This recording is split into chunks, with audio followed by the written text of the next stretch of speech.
Hello दोस्तों, स्वागत है आपका अपने चैनल रचना स्टडी पॉइंट पर। दोस्तों, आज की इस वीडियो में हम डिस्कस करेंगे हिंदी के 50 मोस्ट इम्पॉर्टेंट एमसीक्यूज जो कि आपकी आगामी परीक्षा फॉरेस्ट गार्ड के लिए हेल्पफुल और इम्पॉर्टेंट रहेंगी। तो दोस्तों, शुरू करते हैं आज की वीडियो। आपका आज का पहला प्रश्न है, मूर्धन्य व्यंजन है। मूर्धन्य व्यंजन हो जाएगा दोस्तों इनमें से आपका ट वर्ग। जो आपका ट वर्ग होता है वो होता है आपका मूर्धन्य व्यंजन। नेक्स्ट ऑप्शन है आपका प वर्ग। प वर्ग की बात करें तो प वर्ग होता है दोस्तों आपका ओष्ठ व्यंजन। नेक्स्ट ऑप्शन है आपका श और य। श और य आते हैं दोस्तों आपके तालु व्यंजन के अंतर्गत। दूसरा प्रश्न है, समूहवाचक संज्ञा है। समूहवाचक संज्ञा है दोस्तों आपकी कक्षा। कक्षा जो होती है वो आपकी समूहवाचक संज्ञा का उदाहरण है। इनमें से जो आपका ऑप्शन नंबर ए है बुढ़ापा, ये आपका परीक्षा में कई बार पूछा जाता है। तो बुढ़ापा में जो आपकी संज्ञा होती है वो होती है दोस्तों आपकी भाववाचक संज्ञा, आपकी बुढ़ापा में होती है। तीसरा प्रश्न है, परिमाणवाचक संज्ञा विशेषण है। परिमाणवाचक संज्ञा विशेषण है 5 किलो। ऑप्शन नंबर सी इसका आंसर हो जाएगा। संख्यावाचक विशेषण है, संख्यावाचक विशेषण हो जाएगा आपका 3। पांचवा प्रश्न है, अधिकरण की विभक्ति है। अधिकरण की विभक्ति होती है दोस्तों आपकी ऑप्शन नंबर डी पर, में पर आपकी अधिकरण की विभक्ति होती है। ऑप्शन नंबर ए की बात करें के लिए होती है दोस्तों आपकी संप्रदान की विभक्ति चिन्ह। से होती है आपकी करण की विभक्ति चिन्ह, करण से आपकी करण की विभक्ति चिन्ह हो जाएगी। छठा प्रश्न है, संप्रदान की विभक्ति है। संप्रदान की विभक्ति होती है के लिए। ऑप्शन नंबर सी इसका आंसर हो जाए, ऑप्शन नंबर ए इसका आंसर हो जाएगा। सातवां प्रश्न है, कक्षा में बहुत से बच्चे थे, इसमें विशेषण का कौन सा भेद है। कक्षा में बहुत से बच्चे थे, कितने थे ये इसका पता नहीं चल रहा है। इसमें कौन सा विशेषण का भेद है, तो इसमें हो जाएगा आपका अनिश्चित संख्यावाचक विशेषण। बहुत से बच्चे थे, कितने बच्चे थे, 10 थे, 20 थे, कोई निश्चित संख्या नहीं है। तो इसका आंसर हो जाएगा ऑप्शन नंबर डी, अनिश्चित संख्यावाचक विशेषण। आठवां प्रश्न है, आलस्य शब्द का विशेषण है। आलस्य शब्द का विशेषण होता है दोस्तों आपका आलसी। नौवां प्रश्न है, सर्वनाम के कितने प्रकार हैं।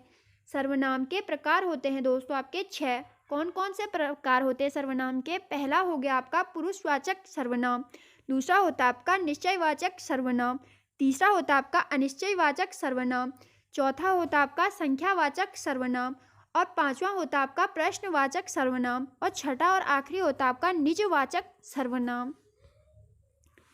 निम्नलिखित में से कौन सा शब्द विशेषण है।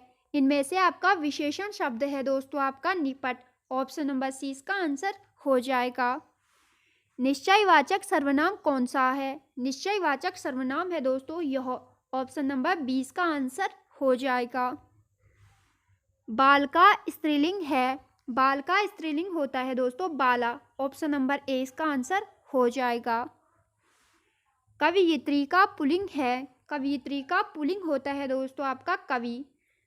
कवयित्री की आपकी वर्तनी भी पूछी जाती है, तो ये भी आप देख सकते हो। 14वां प्रश्न है, साधु का स्त्रीलिंग है। साधु का स्त्रीलिंग होता है दोस्तों आपका साध्वी, और साध्वी आपका इस प्रकार से लिखा जाता है। कवि शब्द का स्त्रीलिंग रूप क्या है। कवि शब्द का स्त्रीलिंग रूप होता है दोस्तों आपका कवयित्री। 16वां प्रश्न है, परिश्रमी शब्द में कौन सा विशेषण का बोध होता है। परिश्रमी शब्द में होता है दोस्तों आपका गुणवाचक विशेषण शब्द का बोध। परिश्रम का विशेषण होता है आपका परिश्रमी। 17वां प्रश्न है, निम्नलिखित विकल्पों में से सकर्मक क्रिया का चयन कीजिए। इनमें से आपकी जो सकर्मक क्रिया हो जाएगी वो हो जाएगी आपकी छूटना। Option number A. 18वां प्रश्न है, मानव शब्द के लिए उपयुक्त भाववाचक संज्ञा का चयन कीजिए। मानव शब्द के लिए भाववाचक संज्ञा का हो जाएगा आपका मानवता। ऑप्शन नंबर डी इसका आंसर हो जाएगा। 19वां प्रश्न है, हिंदी भाषा में वे ध्वनियाँ कौन सी हैं जो स्वतंत्र रूप से बोली या लिखी जाती हैं। स्वर जो होते हैं दोस्तों उन्हें स्वतंत्र रूप से बोला व लिखा जाता है। जिन शब्दों के प्रयोग में जिन शब्दों में प्रयोग के अनुसार कोई परिवर्तन नहीं होता है उन्हें कहा जाता है दोस्तों आपका अविकारी शब्द, जिनमें शब्दों के प्रयोग के अनुसार कोई परिवर्तन नहीं होता है। 21वां प्रश्न है जातिवाचक संज्ञा है। जातिवाचक संज्ञा हो जाएगी इनमें से पुस्तक में। 22वां प्रश्न है निम्नलिखित में से किन वाक्यों में संप्रदान कारक है। इनमें से आपका संप्रदान कारक हो जाएगा दोस्तों आपका राजा ने निर्धनों को कंबल दिए। 23वां प्रश्न है वह स्वतः ही जान जाएगा मैं वह सर्वनाम है। इसमें वह हो जाएगा आपका निजवाचक सर्वनाम। 24वां प्रश्न है तालव्य व्यंजन है। इनमें से आपका तालव्य व्यंजन हो जाएगा दोस्तों आपका ऑप्शन नंबर सी वाला चौ छ ज झ ट ठ ड आपका मूर्धन्य प फ ब आपका ओष्ठ और चौ छ ज आपका तालव्य हो, और जो आपके त थ द है वो आपके दंत्य व्यंजन हो जाएंगे। किस शब्द में आई स्वर नहीं है। आई स्वर नहीं है आपका ऑप्शन नंबर बी स्नेह में। ऑप्शन नंबर 20 का आंसर हो जाएगा। 26वां प्रश्न है साखी का तत्सम रूप है। साखी का तत्सम रूप हो जाएगा आपका साक्षी। 27वां प्रश्न है निम्नलिखित शब्दों में तत्सम शब्द है। इनमें से आपका तत्सम शब्द हो जाएगा चूर्ण। किवाड़ का तत्सम रूप क्या है। किवाड़ का तत्सम रूप है दोस्तों आपका कपाट। एक तत्सम तथा एक तद्भव शब्द का जोड़ा है। पुच्छ है आपका तत्सम और पूछ है आपका तद्भव, यानी कि इसका आंसर ये वाला हो जाएगा ऑप्शन नंबर जे वाला। नेक्स्ट है स्वर्ण काल का तद्भव रूप है। स्वर्ण काल का तद्भव रूप होता है दोस्तों आपका ऑप्शन नंबर बी सुनार। कर्म का तद्भव रूप क्या है। कर्म का तद्भव रूप है दोस्तों आपका कर्म। हिंदी के तत्सम शब्द वे हैं जो कहलाते हैं दोस्तों आपके संस्कृत से जो के त्यों लिए गए हैं वो कहलाते हैं आपके तत्सम शब्द। कुम्हार का तत्सम शब्द क्या है। कुंभकार आपका कुम्हार का तत्सम शब्द है। निम्नलिखित तद्भव शब्द कौन सा है। निम्नलिखित में से आपका तद्भव शब्द हो जाएगा दोस्तों आपका अमीय। 36वां प्रश्न है सुधा धन अंशु प्लस सुधांशु का उदाहरण क्या होगा। सुधांशु में आपकी कौन सी संधि होगी। सुधांशु में हो जाएगी दोस्तों आपकी दीर्घ संधि। औधन ई बराबर ए क्या है। औधन ई बराबर ए है दोस्तों आपका ऑप्शन नंबर ए गुण संधि। शब्द सतीश का संधि विच्छेद क्या होगा। शब्द सतीश का संधि विच्छेद होगा दोस्तों आपका सती धन ईस। पौधन इत्र विच्छेद क्या होगा। पौधन इत्र का विच्छेद होगा दोस्तों आपका ऑप्शन नंबर डी पवित्र का। निम्नलिखित में से यण संधि का उदाहरण क्या होगा। इनमें से आपकी यण संधि का उदाहरण होगा दोस्तों आपका ऑप्शन नंबर बी प्रतिधन उहु। सप्तऋषि शब्द का सही संधि विच्छेद क्या होगा। सप्तऋषि शब्द का सही संधि विच्छेद होगा दोस्तों आपका सप्तधन ऋषि।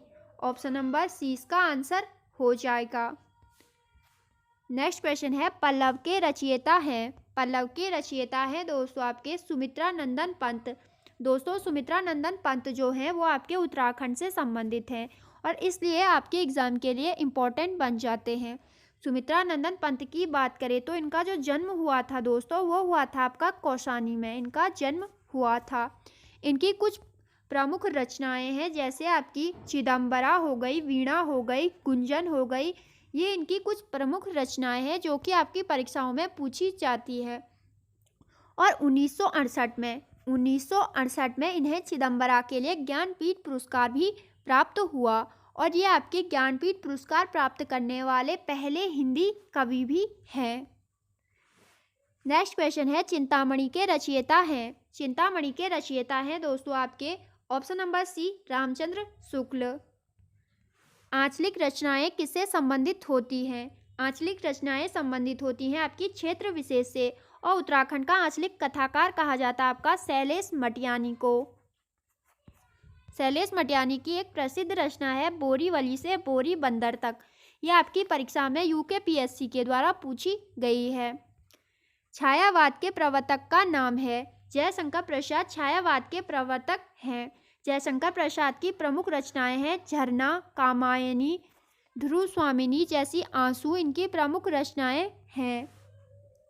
प्रेमचंद के अधूरे उपन्यास का नाम है? प्रेमचंद के अधूरे उपन्यास का नाम है दोस्तों मंगलसूत्र। बाकी जो आपका गबन, रंगभूमि, सेवा सदन, ये सारे आपके प्रेमचंद के ही रचनाएं हैं। नेक्स्ट है संस्कृति के 4 अध्याय किसकी रचना है? संस्कृति के 4 अध्याय रचनाएं हैं दोस्तों आपकी रामधारी सिंह दिनकर की।